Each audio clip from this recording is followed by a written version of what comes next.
So I feel like God has placed it on my heart to share my testimony with y'all. I do believe it's gonna reach the right people and probably be a form of deliverance for others. Um, it's definitely something that is dear to me. So yeah, bear with me. So ever since I was a kid, I was always rebellious. I would do whatever I would do whatever my mind told me to. Well, my quote unquote mind. Looking back in retrospect, I understand that it was the devil. I was very impulsive.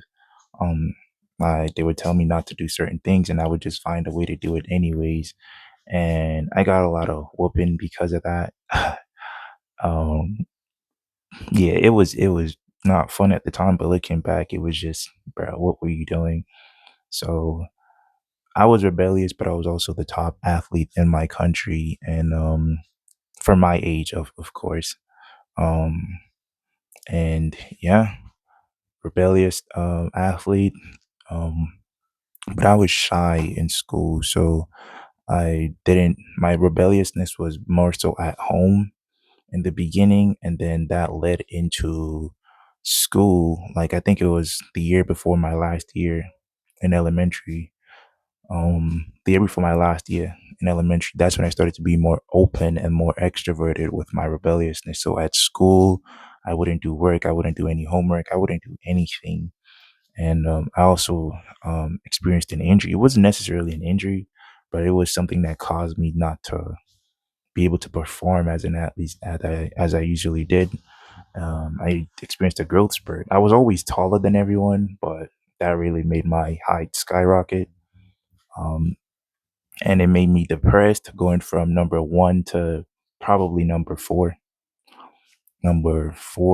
number four in the country. And I can't do anything about it because I'm injured. So that led straight into high school. My freshman year of high school, I was depressed and I didn't know who I was. I tried to be everything around me I tried to be, and whatever was around me was not healthy. So I didn't know my identity and I was just doing things to feel validated by other people. And that affected everything. I couldn't run track as I used to, couldn't play soccer as I used to because I played track and soccer and I was dominant in them, in both of them. Because my family is a sporting family. So my dad is a coach and everything. So I was pretty dominant and that really just affected me. I couldn't even kick a ball as I usually did. Everything just felt so off and weird. So I kind of had to restart everything from that point on. And it was hard. So that rebelliousness led all the way up to my junior year of high school. That's when I started to um, get into drugs. Yeah, I got into drugs and I was smoking heavy. Like I was addicted to it. Um, Skipping school. I didn't even go to school for an entire semester. That's how bad it was. Almost an entire semester. And I would pop up and I would do good in certain exams. Like I would do good in the final exams, but me passing the class or me being promoted to senior class was solely depended on, of course, curriculum activities apart from just the final test, and all of which I didn't do. So I ended up repeating my junior year, which was a blessing. And I think that's when I found God.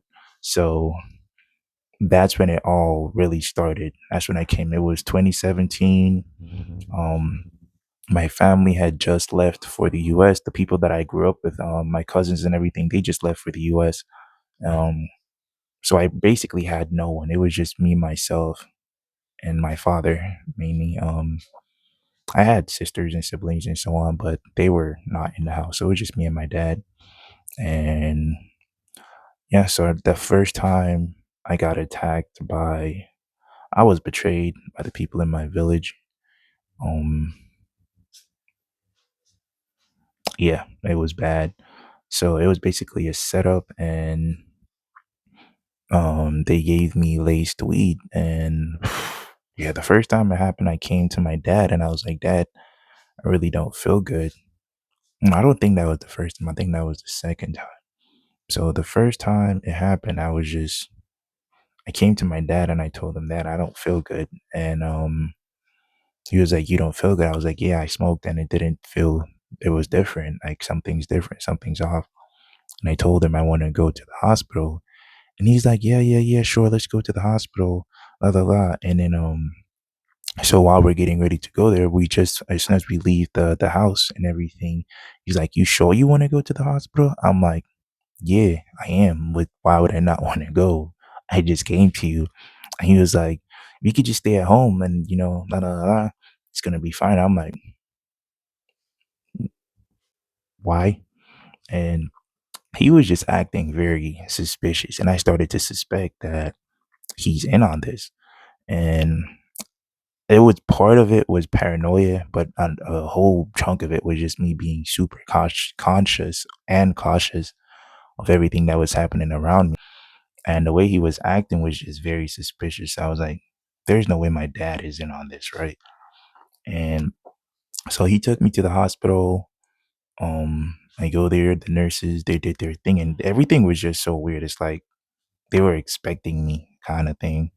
And it all just felt, I'm probably, that part was just a bit of paranoia, but that's when I started to suspect that my dad was in on the whole thing. So fast forward, I got back into drugs again. I think that's when I started to seek God. Yeah. So I knew it was God calling me.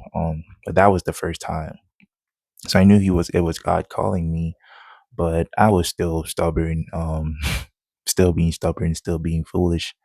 And looking back, it was meant to happen that way. So I got back into drugs, got back into smoking, and then I was set up again by people in my village. Mind you, these are all people that I grew up with, family members. Um, yeah, so I was set up again by people in my village, and this time it was bad. So I came to my dad, and the same thing. I don't remember exactly what happened. Whatever it was, that was the second time, and each time it got louder, and each time I got deeper into Christ. So the second time, the whole thing happened, and I just started to suspect everything. I think that's when I started to see people for who they were. In that sense, I started to see the witchcraft aspect of it. I started to see the evil aspect of it, and not just like, oh, it was just people wanted to get me gone. I mean, I saw it from the first time, but the second time it really started to open my eyes more. And I was scared out of my mind. Let me tell you, I was traumatized. I was scared, but it was still surface level. I don't feel like that's when the real witchcraft started to hit.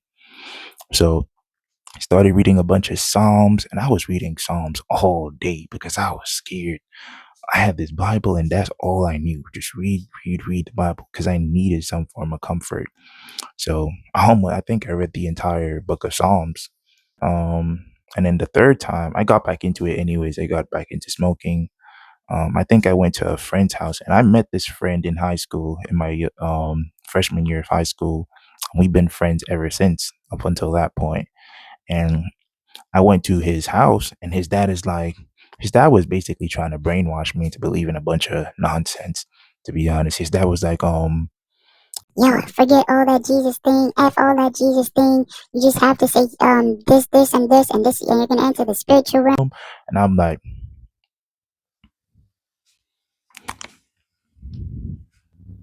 I was looking at him like, "Bro, what are you talking about right now?" Like, I didn't even care. My faith in God was just so strong because I grew up in a Christian household. So when he told me all of this, I was like, "Bro, he's just chatting a bunch of nonsense. Like, bro, be quiet." So I was just like, "Yeah," and I was trying to tell him about God. To be honest, I was just trying to tell him, but he was just talking. So I was just like, "Okay, cool, go ahead." So I ended up staying with them. I think it was because I just wanted to leave my dad's house. I don't know, it was probably some form of witchcraft that made me leave. And I was just like, "Yo, I want to stay with y'all." So I go to their house. I think I spent like 3 days there. And on the second day, no, it was the, yeah, spent 3 days there. And I would have never thought, I would have never thought, but so yeah, I'm there. I ended up leaving and going to smoke weed. I was so stubborn. I didn't learn my lesson. So ended up going to get another, you know what I'm saying? And that's when the third attack happened. And I saw the people in my village. There were people from my village looking at me, and they all had that look in their eyes, like they had that cunning look in their eyes. And I knew something was up, but I just didn't care. So I got this thing and I smoked it and I came back and I knew something was off again. Um, this was the third and last time. And I came into their house, well, to their little yard thing, and his dad is talking about, yo, tell them it's blood moon and this, that, and the third. I'm like, all right, bro. So that's what's going on. They really set me up. It was a setup. So I come in and I'm just like, yo, I knew something was wrong. And then my friend was laughing. And the friend, mind you, this is the friend that I met in elementary school. And him, I would have never thought he was that kind of person. He was always sincere, genuine, and we've just had such a good friendship. And he was just moving. He started to tell me, You know, my dad brainwashes people, right? he was looking at me laughing like, bruh, we got you, bro. And I was just like, bruh, there's no way I'm here again in the same situation. But I was like, you know what? Forget y'all. I'm going to go to the hospital. So I'm walking up to the hospital. And it's like everyone's looking at me. Everyone is looking at me. I'm like, bruh, am I tripping? Or is people like, is something? Why are they looking at me like that? Like, I get tall. I look a certain way. I dress good, but it was like they were staring at me like like I was the highlight of the night or something. And part of it was probably paranoia, but people were just staring at me. So I'm going up to the hospital and everything, and all of them had red eyes. That's one thing I could say. So I go to the hospital, um, and everything is happening, and even the nurses were acting weird. So the nurses were acting weird, and this one nurse, she was kind of like laughing at me, and I'm like, okay. So I'm like, you know what? Forget this hospital. I'm about to go to the police station. On my way to the police station, and these group of cops, mind you, I've never seen this before. They were posted up at this specific spot, and it's like they were waiting on me. So I come in, I'm walking, and they're like, "Yo, where you going? Where you going?" So I pull up on them. I go, and I'm telling them like, "Yeah, I'm going to the police station, and I don't feel good." They're like, "Well, yeah, we're here. We're here. Tell us what's going on. What's going on with you?" And I'm like, "I don't feel good. I just did this," and I was like, I don't feel good." And strangely, they offered to take me home to my dad. They were like, they didn't even know my dad. I really don't know. I feel like it was a setup. So they knew my dad, I believe. Well, yeah, I found out later that the dude knew my dad. So he was like, I'm gonna take you home, and I'm like, yeah, yeah, yeah, can you take me home? So he takes me home to my dad, and well, he started taking. I got into the car, and they're taking me home. It's like a group of them, mind you. It's like 7 to 8 of them. I'm like, bro, what's going on? I'm like, bro, what? I ain't do nothing. So it's very weird that they would just stop someone and ask them where they're going. So that was definitely God in a sense. Because I don't know what would have happened that night. I was just out of my mind, scared, paranoid, but I had so much faith that God's got me. In that moment, I remember walking around that corner, and all I could think was, God's got me, bro. Jesus got me. God's got me. And that was just my whole thing. I was just telling myself, like, God's got me, bro. Like, this is, I'm fine. God's got me. And that's when I bumped into them. So I got into the car. They're taking me home, and this dude, the leader of the cop group or whatever, he told me, he asked me, what's your dad's number? I'm like, let me put it in. And he was like, who's your dad? And I'm like, my dad is such and such. He was like, oh, I know your dad. And then he had my dad's number in his phone. And I'm like, that was kind of like, how you know that? So I called my dad, and I think, yeah, it was something like that. I think I called my dad, and him and I spoke, and I told him I'm coming home. So he was expecting me to come. So we arrive at my house, and that is there waiting for me. Of course, he's waiting for us, and I started to tell them like what I was experiencing. So the main one, the leader, the one that knows my dad, they were talking and chatting. Um, and the dude started. He asked me like, "Yo, you're gonna have migraines and so on." I'm like, "Yeah, I feel I can hear my heartbeat. I can hear my heartbeat." And he was like, "Yeah." And he was giving me that kind of look like, "We got you, bro. You good." So I'm like, dang. And I'm just peeping everything. I'm just like, okay. And he's like, yeah, you're gonna have those migraines. And I'm like, yeah, I'm having migraines, bro. Like, You got to be creepy about it. You know what I'm saying? So they leave and everything, and that's when the real warfare began. Let me tell you, the warfare, the witchcraft was so intense from that point on that I was like, yo. So I struggled with a lot of. That's when I found out my grandmom was a witch. Um, Not just any witch; she was like deep into it. So I started to see a bunch of spiritual activities just unfolding like at a fast pace. And I was scared, let me tell you. So what they were doing was they were doing this intimidation tactic to probably make me scared and I don't know, do something to myself or something or kill myself or something. It was that bad. They want me gone. They wanted me gone. And I was basically living with this demon, this witch in the house. And the things I've seen was just um so yeah, from that point on, my grandma, she would make this noise like this huge, like a roar, like a groan. And I would test it like so. Let me tell you about some of the things that happened. My grandma, she would make this noise, and I was just like, "Yo, what's going on?" So I started to test it. I was like, "Is it some demon that's inside of her, or something that's in there?" Because she would always make this noise. Anyone who grew up in that house know about that noise. So I was just like, "What's that?" Like, I never paid attention to it until now. I just thought, it was her burping, but it wasn't that. So I decided, okay, let me test it. So I started praying and reading the word. And she just kept, every time I prayed, she made that noise. Every time I read some scripture, she made that noise. And I heard her in the room. She was like, "Can you stop? Can you stop?" She was in her room locked up. And I was in the living room praying and doing all of this. And I was like, yo, so that's what's up. Like, dang, that's how it is. So I'm just there and it all started to unfold to me. And then yeah, so I was experiencing the spirit of insanity and it was bad. Let me tell you, I used to think I was insane. I used to think I was crazy. Um, I also had reactive hyperglycemia, I think, where if I ate too much sugar, I would have a migraine or something like that. And all of these things just started happening, started coming up on me. And it was it was tough. It was at one point I used to think I was insane. I couldn't think normal. I remember looking at the television. It was particularly Zlatan Ibrahimovic. He's a professional soccer player. If you don't know Zlatan, then what is life? What do you do? But yeah, so I remember looking at him and I was like, how is he having such, I don't know, healthy thoughts? And I'm over here thinking like I'm insane. Like, how are they doing? That's what the spirit was telling me. Look at them. They're thinking normal, but you're over here insane. Look at you. You're insane. And I was believing because I didn't know it was the spirit speaking to me at the time. So I was thinking this was my thoughts. And it was bad. So I used to think I was insane. People would treat me like I'm insane and stuff like that.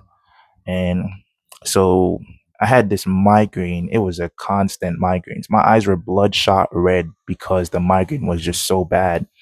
And I was the type to never complain. And on top of that, who would I complain to?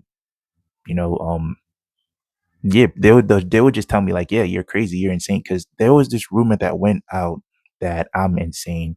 So the people in the village was treating me like I'm insane, and it was just a lot of stuff. And for a young boy, I didn't know what I did. I didn't do anything to anyone. I was just quiet. I was just always on my own vibe. I didn't bug anyone, in my own little zone and everything. And so I was just like, why do people hate me so much? Like, it's all of them teamed up against me. And I was just so confused as to what's going on. And so it was just a onslaught. And I was like, bro, who am I? There's no reason the devil is coming at me this hard because a thief is not gonna try to rob an empty house. So I'm just like, bro, who am I? So they knew something about me that I was yet to discover about myself. Um yeah, and I was like, it can't be just money, right? Because no one's willing to do all of that because I mean there are people definitely that because they didn't do what they had to do in their lifetime, they don't want you to experience the same thing. What they didn't experience the blessing, so they don't want you to experience the blessing. Like the onslaught was just insane, and I didn't understand why people hated me so much. It's like I'm just chilled. Like I never bugged y'all. I'm just always in my zone. I was just easygoing. I've always been easygoing, not doing anything. So I was just so confused. And yeah, that's when all the so they were treating me like I'm crazy. I would get on the bus and people would go to the other side. I would be walking in the streets and the people would go to the other side of the street if they see me walking. I'm like, yo, I would go to get my hair cut and they would be treating me like I'm insane at the barber shop. And I'm just like, bruh, I'm right here. Like, why? Remember this one dude, he came up to me, he was looking into my eyes like, this is someone I knew. I grew up with, so he knew, like, and I was just looking at him like, and I knew why he was doing it. I was about to say something to him, but I ain't said nothing. And I was just like, wow, bro. So it was a very hard time because I had no one but God, my family, the people that I would usually run to. They weren't in the country, they left the